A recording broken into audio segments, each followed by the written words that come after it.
Friends, आपको मुझे सबको घर खरीदना है, अपने बच्चों को अच्छी एजुकेशन देना है, एक डिसेंट लाइफस्टाइल बनाना है, एसेट खरीदना है, गाड़ी खरीदनी है।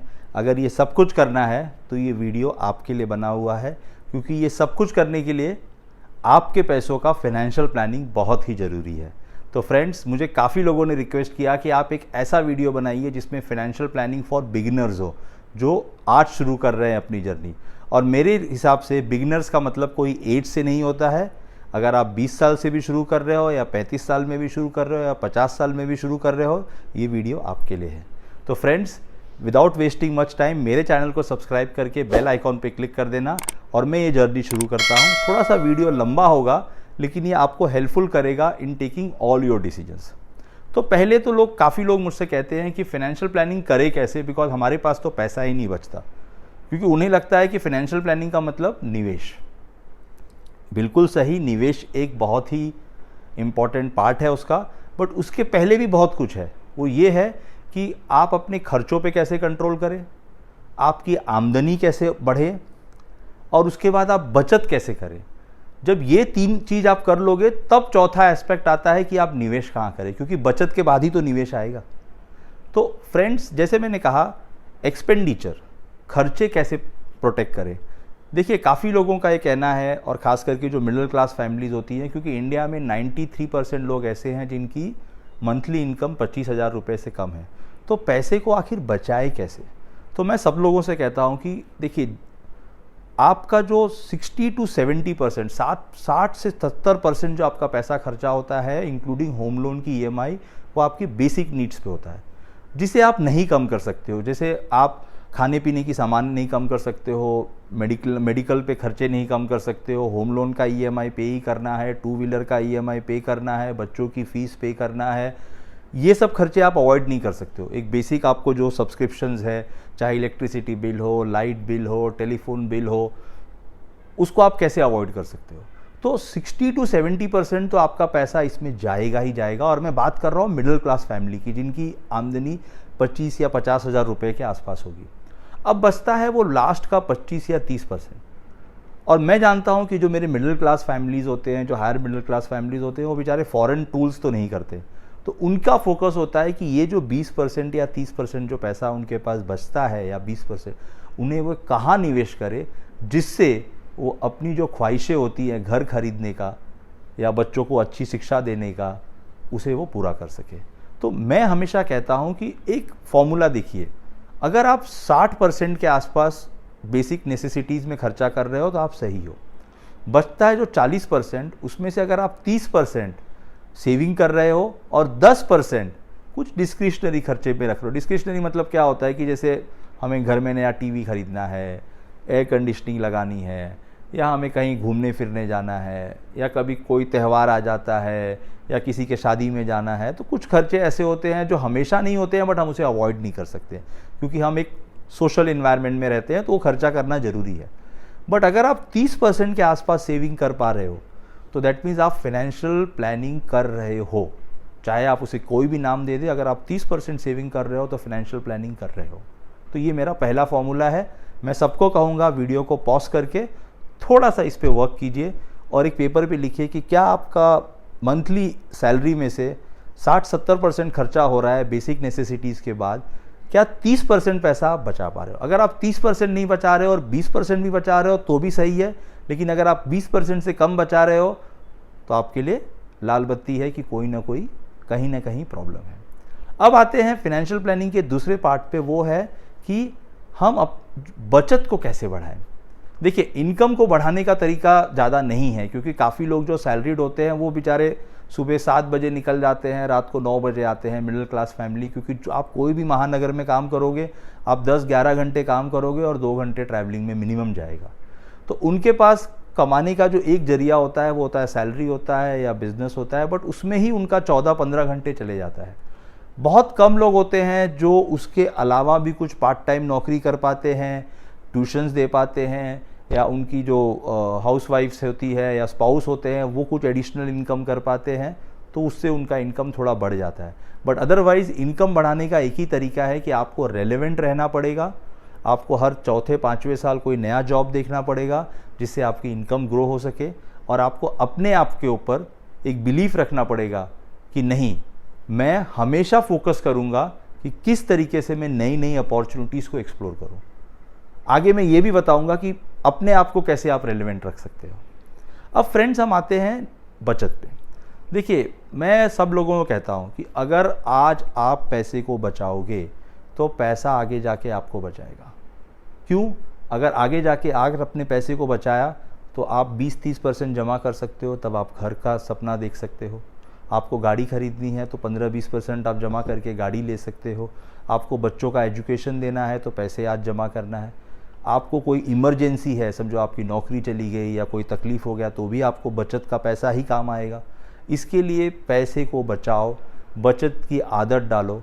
पहले ये सोचो कि जो भी पैसा मिलेगा उसमें पहले 20-30% साइड में कर दूंगा और जो बचेगा उसमें मैं अपना खर्चा करूंगा। और मैं जानता हूं कि इंडिया में बहुत सारे लोग इसको फॉलो कर रहे हैं, फिर भी मैं बार बार कह रहा हूं सो दैट जो यंगस्टर्स हैं और जिन्होंने अब तक सेविंग की जर्नी नहीं शुरू की है, या आप ऐसे सिचुएशन में हो कि अब आपको लगता है कि आप कुछ सेव कर सकते हो, तो प्लीज़ इसे फॉलो कीजिए।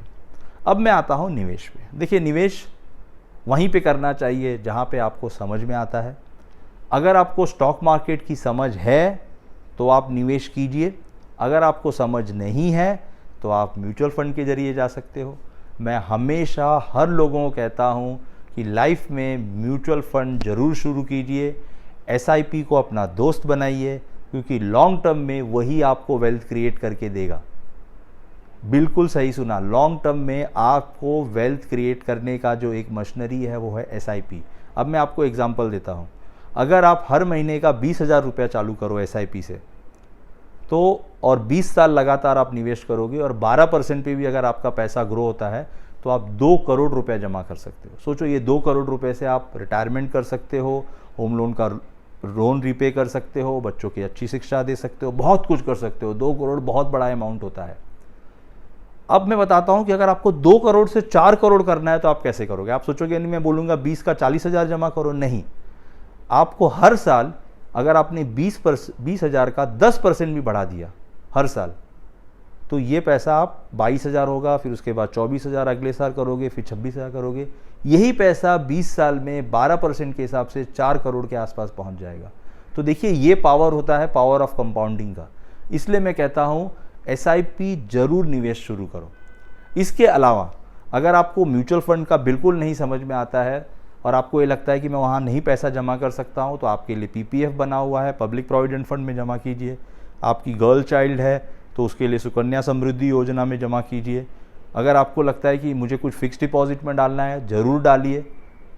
6 से 7% आपको रिटर्न मिलेगा। मनी अवेलेबल है, ATM के जैसे कभी भी जाके आप बैंक से ले सकते हो। जैसे मैंने कहा, मेरा स्लोगन है बचत करना शुरू करो, और फिर मैं कहूँगा पैसे को आज बचाओगे तो पैसा, बिल्कुल सही कहा आपने, आपको बचाएगा आगे जाके। अब हम आते हैं जो सबसे इम्पॉर्टेंट है, वो है अपने आप को कैसे प्रोटेक्ट करो।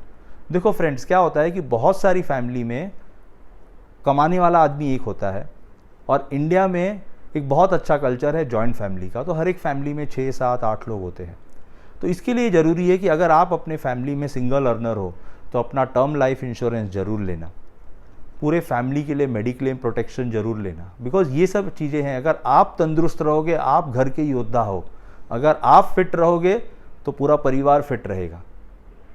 तो इसके लिए मैं कहता हूँ अपने आप को प्रोटेक्ट करना बहुत ज़रूरी है, और वो 2 ही चीज़ से करना है। एक है टर्म लाइफ, नहीं लिया है तो आज ही लेना, और दूसरा है मेडिक्लेम, अपने पूरे फैमिली के मेडिकल नीड्स को प्रोटेक्ट करने के लिए आप फैमिली प्लान ले सकते हो। अब आता है, काफ़ी लोग मुझसे ये कहते हैं कि हमारे फाइनेंशियल प्लानिंग का सबसे बड़ा हिस्सा होता है होम लोन, और बिल्कुल सही, सबको छत चाहिए। तो मैं हमेशा लोगों को कहता हूँ कि अगर आपके फाइनेंशियल प्लानिंग के जरिए आपको घर खरीदना है तो पहले तो घर खरीदिए 30 साल के बाद। दूसरा, हमेशा कोशिश कीजिए कि जो आपकी EMI है वो 40% से कम हो आपके मंथली इनकम से।